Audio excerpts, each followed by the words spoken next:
ও আমার প্রিয় ভাইয়েরা, শিখার পরে আমি নিজেও এই আমল করেছি। এই কোরআনে করিমকে মাথায় নিয়ে বলি, এই কোরআনে করিমকে মাথায় নিয়ে বলি, এই কোরআনে করিমকে মাথায় নিয়ে বলি, এই কোরআনে করিমকে খুলিয়ে কলিজার সাথে মিলেই বলি, আমার মাওলার নামে কসম করিয়ে বলি, যতবার আমি এই আমল করেছি নিজের জন্য, বিপদগ্রস্ত আত্মীয় স্বজনের জন্য, খুদার কসম প্রত্যেকবার আল্লাহ আমাকে এর ফলাফল হাতে হাতে দিয়েছে। পাক ভারত উপমহাদেশে একজন বহুত বড় আলিম আসছিলেন, হযরত মুজাদ্দিদ আল-ফিসানি, শেখ আহমদ সরহান্দি তার নাম ছিল। তিনি তার কিতাবে আমল শিখাইছেন, কোন মুসলমান যদি ঋণগ্রস্ত হয়, এত ঋণ হয়ে গেছে, আদায়ের কোনো ব্যবস্থা নাই, খেতে ফসল হয় না, দোকানটা অচল হয়ে গেছে, ছেলেটা বিদেশে গিয়ে ফাঁসিয়ে গেছে, থাকতেও পারে না, আসতেও পারে না, 2-3টা মেয়ে ঘরে উপযুক্ত, কারো বিবাহ হয় না, একটা মেয়েকে বিবাহ দিয়েছিল, তালাক নিয়ে মেয়েটা ঘরে চলে আসছে, ছেলেটা খারাপ ছেলেদের সাথে মিশিয়ে মদ জুয়ার অভ্যস্ত হয়ে গেছে। এই লোকটার পেরেশানির কোনো শেষ নাই, অনেক মামলা মোকদ্দমা তো সে ফাঁসিয়ে গেছে। হযরত মুজাদ্দিদ আল-ফিসানি বলেন, কঠিন থেকে কঠিন বিপদগ্রস্ত মুসলমান যদি ইশারের নামাজের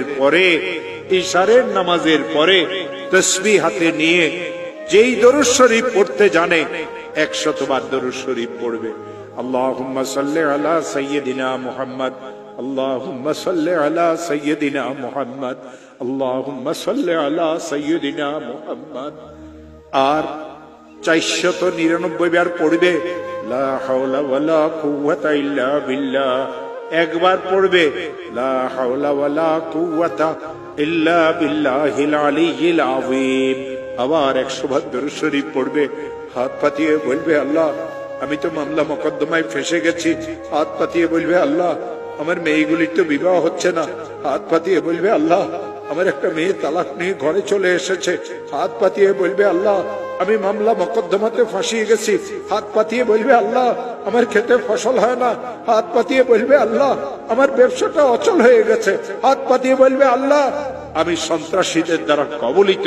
হাত পাতিয়ে বলবে, আল্লাহ আমার ছেলেটা তো বিদেশে গিয়ে ফাঁসিয়ে গেছে।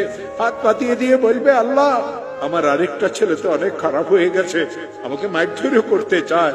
মাওলা তুমি আমাকে বিপদ থেকে মুক্ত করে দাও। আমার হাতে কোরআন আছে। দেওবন্দ মাদ্রাসার একজন বড় মুহাদ্দিস হযরত মাওলানা মুফতি আমিন সাহেব পালানপুরি, তিনি আমাকে আমল শিখাইছেন। তিনি আমাকে এই কথা বলেছিলেন, মাওলানা যখন এই আমল শিখেছি নিজের জন্য, বিপদগ্রস্ত আত্মীয় স্বজনের জন্য, যখন এই আমল আমি করেছি, আল্লাহর কসম এর ফলাফল আল্লাহ আমাকে হাতে হাতে দিয়েছে।